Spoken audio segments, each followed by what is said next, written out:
नमस्कार दोस्तों। बहुत बहुत स्वागत है आपका डेली न्यूज़ इंडिया 1.0 के इस प्रोग्राम के अंदर। दोस्तों, सरकार की मुनाफाखोरी की तो कोई अब लिमिट ही नहीं है। मैं आज बात पेट्रोल डीजल की कर रहा हूं।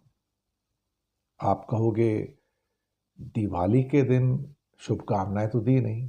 जी हाँ, सबसे पहले शुभकामनाएं आप सबको, मंगल कामनाएं। Happy Diwali to you all. आपके घर में सुख समृद्धि और शांति और स्वास्थ्य रहे, इन्हीं कामनाओं के साथ सरकार की मुनाफाखोरी की बात करेंगे। पिछले बहुत सारे सालों से, बल्कि कोरोना के बाद से, छोटा मोटा कोई एक पीरियड छोड़ दो तो हमारे पास जो तेल आता रहा है करीब 60, 62, 63, 64, $65 के आसपास आता रहा है। यानी कि 62, $64 पर बैरल पे। अभी भी उतना है, 60, 61 पे है।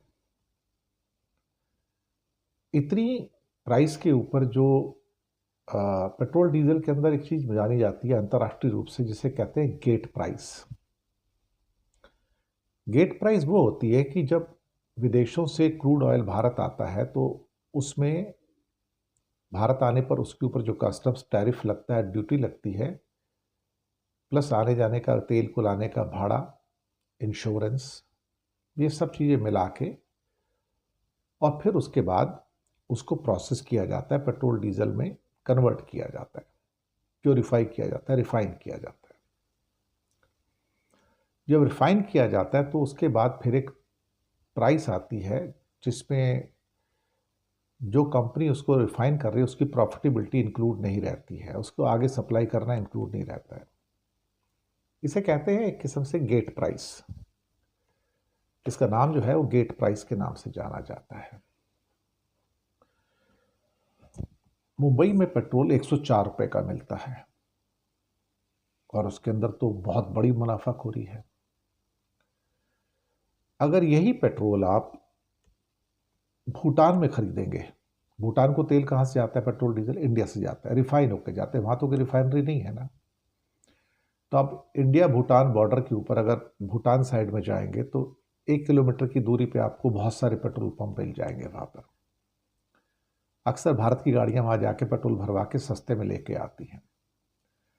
वहाँ पर पेट्रोल का रेट क्या है, करीब 75 रुपये, और डीजल का रेट वो भी 70-75 रुपये के आसपास। यानी कि अगर मूल डिफरेंस देखा जाए तो मुंबई के रेट में और भूटान के रेट में करीब 30 रुपये प्रति लीटर का डिफरेंस आ जाता है, 30 रुपीज़ का। अब उस 30 रुपीज़ के डिफरेंस के अंदर जहाँ वो भूटान 75 रुपये के अंदर पेट्रोल बेच रहा है, तो भूटान भी तो उसमें से टैक्स कमा रहा है ना, अल्टीमेटली वो भी टैक्स लगाता है। तो जैसे कि मैंने बताया कि भारत में इस समय जो गेट प्राइस है वो लगभग और लगभग 28 रुपये के आसपास आती है। 28 रुपये का प्रोडक्शन कॉस्ट है सिर्फ इंडिया में। बहुत ज़्यादा इंक्रीज कर लो फ्लक्चुएशन के साथ में 30 रुपये, दैट्स ऑल। तीसरे से ऊपर प्रोडक्शन कॉस्ट नहीं है पेट्रोल डीजल का इंडिया में। तो जब 30 रुपये की आपकी टोटल कॉस्ट है, 28 रुपये की टोटल कॉस्ट है, और उसके ऊपर आप 105 रुपये चार्ज कर रहे हो, 104 रुपये चार्ज कर रहे हो, तो आपकी प्रॉफिटेबिलिटी कितनी ज़्यादा हुई साहब। सबसे पहले तो केंद्र सरकार ही अप्रॉक्सीमेटली 20-22 रुपये पेट्रोल पर लीटर कमा लेती है उसके ऊपर। 20-22 रुपये, कितना पेट्रोल कितने का भी हो, मुझे पर लीटर पे आप टैक्स दे दो। तो अगर 28 रुपये की गेट प्राइस है, उस पर आप 20-22 रुपये का टैक्स ले लेते हो, तो इसका मतलब आपका टैक्स कितना हो गया साहब, 80% से ऊपर हो जाता है जो गेट प्राइस है। फिर उसके अंदर रिफाइनरी अपना मार्जिन जोड़ती है, उनका अपना मार्जिन कितना है, 5 रुपये, 7 रुपये, 10 रुपये पर लीटर वो आ जाता है। फिर उसके बाद थोड़ा सा एक डिस्ट्रीब्यूशन का, जो एक ट्रांसपोर्टेशन का कॉस्ट आता है, प्लस डिस्ट्रीब्यूटर को, जो पेट्रोल पंप वाला है, उसको भी पर लीटर के हिसाब से कुछ पैसे दिए जाते हैं, 2 रुपये, 3 रुपये, 5 रुपये, जो भी होगा उसका। उसके बाद जब एक केंद्र सरकार ने पैसे कमा लिए 20-22 रुपये पर लीटर पे, तो स्टेट गवर्नमेंट कहेगी भैया मैं क्यों पीछे रहूं। तो जितना टोटल आता है उसके ऊपर 20, 22, 25 रुपये स्टेट गवर्नमेंट भी लगा देती है। तो साहब अप्रोक्सीमेटली आप समझ लीजिएगा कि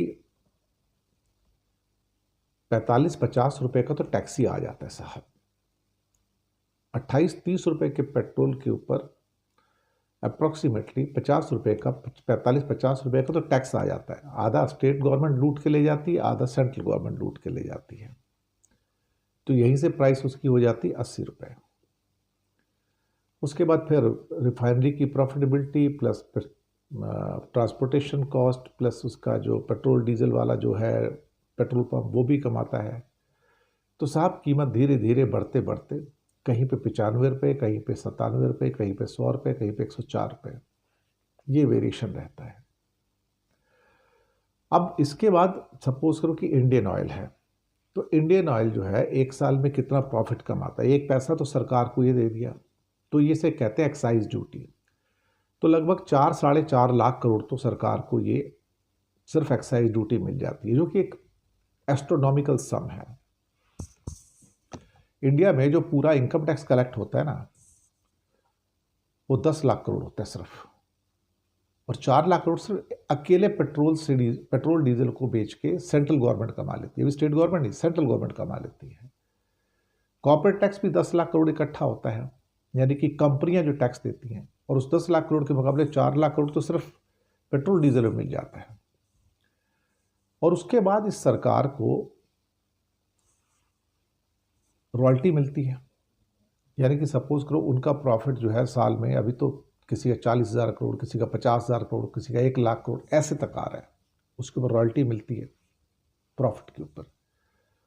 और भारत में चूंकि 35% तक कॉर्पोरेट टैक्स भी है, वो टैक्स भी आता है, तो टैक्स भी आता है, रॉयल्टी भी आती है, डिविडेंड भी आता है।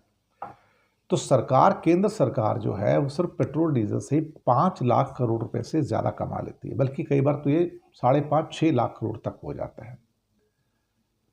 तो पेट्रोल डीजल बन जाता है कामधेनु गाय। और इसी ढंग से करीब करीब 3-4 लाख करोड़ रुपए के स्टेट गवर्नमेंट भी कमा लेती है। तो आप यकीन मानिए कि सिर्फ मोटा मोटा एक्साइज ड्यूटी, स्टेट गवर्नमेंट के टैक्सेस पेट्रोल डीजल पे, डिविडेंड, रॉयल्टीज, कॉर्पोरेट टैक्स सब मिला के मोटा मोटा 9-10 लाख करोड़ सिर्फ पेट्रोल डीजल सरकारें भारत देश की सरकारों को दे देती, केंद्र सरकार, राज्य सरकारों को। अब ये पैसे कौन देता है?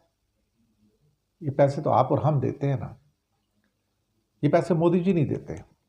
आप कहोगे भाई वो भी तो टैक्स पे रहे हैं, हाँ, लेकिन मोदी जी का पेट्रोल का खर्चा हम देते हैं ना, उनकी गाड़ियों में फ्री का पेट्रोल पड़ता है ना, उनकी गाड़ी का जो पेट्रोल है फ्री का, उनको जेब से पैसे नहीं दे रहे ना। सारे मंत्री जो चलते हैं अपनी हजारों गाड़ियों में, गवर्नर्स, राज्यपाल, मंत्री, मिनिस्टर्स, एमएलए, एमपी हजारों में हैं, ये सब फ्री में चलते हैं, इनको सब फ्री का मिलता है सब। ये हवाई जहाज़ों में भी बिजनेस क्लास में उड़ते हैं, तो वहाँ भी जो एटीएफ का जो खर्चा होता है वो जनता देती है। तो जनता अपने पैसे भी भरती है, अपनी पेट्रोल डीजल के पैसे भी भरती है, और इनके पेट्रोल डीजल के पैसे भी भरती है। ये जनता के सेवक हैं। हमें कहते हैं कि जनता मालिक है, सच बात तो यह है कि सेवक मालिक हैं, और हम जो सोकॉल्ड जिन्हें मालिक कहते हैं, हम सेवक हैं। हम गरीब लोग अपना पैसा भी भरते हैं अपने पेट्रोल डीजल का, और इनके पेट्रोल डीजल का पैसा भी भरते हैं। तो जो सरकार 9 से 10 लाख करोड़ एक साल में पेट्रोल डीजल से कमा रही हो, और कई बार कहा जा रहा है कि आप बहुत ज़्यादा मुनाफाखोरी कर रहे हो, कुछ तो जनता को फ़ायदा दो। 28 रुपये का पेट्रोल अब कब तक 104 रुपये में बेचोगे भाई साहब? भूटान में वही तेल 74-75 रुपये में आप बेच रहे हो, तो कुछ तो राहत दो जनता को। मोदी जी राहत देने को तैयार नहीं है, बोलते हमने आपको राहत नहीं देनी है, तुम डिजर्व नहीं करते तुम राहत को। तो मुनाफाखोरी नहीं है, ये लूट है, ये रॉबरी है, ये माफिया है। ये सरकार जो है ना माफियागिरी में आ जाती है। तो माफियागिरी का मतलब होता है कि ये तुमसे लेने के लिए आई है, ये देने के लिए नहीं आई है। और इसका बस चले तो अभी और एक्साइज ड्यूटी वगैरह बढ़ाकर और आपसे टैक्स ले लेंगे कि आप दे दो। इनसे पूछो इतना टैक्स क्यों ले रहे हो? देश के विकास में हम पैसे लगा रहे हैं ना। ये देश किससे कहते हैं? ये देश मतलब इनके अपने बंदे 2-4 हैं जो सब कमीशन खोर आदमी है, उसे देश कहते हैं। जो 140 करोड़ लोगों को कुछ फ़ायदा डायरेक्ट मिल जाए 2-4 रुपये पर लीटर पे, वो देने को तैयार नहीं है। क्योंकि इनकी देश की डेफिनेशन ही वो नहीं है जो हम और आप सोचते हैं। क्या कहा जाए, क्या कहते हैं, मुनाफाखोरी की भी कोई सीमा होती है, यहाँ तो कोई सीमा ही नहीं है।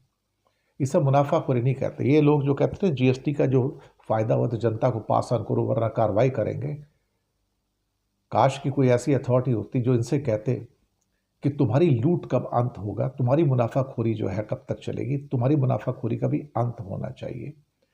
लेकिन नहीं साहब, आसुरी प्रवृत्तियों की ये सरकार आपकी जेब से सिर्फ पैसे निकाल सकती, आपको दे नहीं सकती। इसका काम सिर्फ लूटना है और कुछ नहीं। तो ये एक तरह से क्या कहते हैं ना कि एक माफियागिरी की सरकार है। मुनाफाखोरी भी है और माफियाखोरी भी है, दोनों है। शुक्रिया आपका।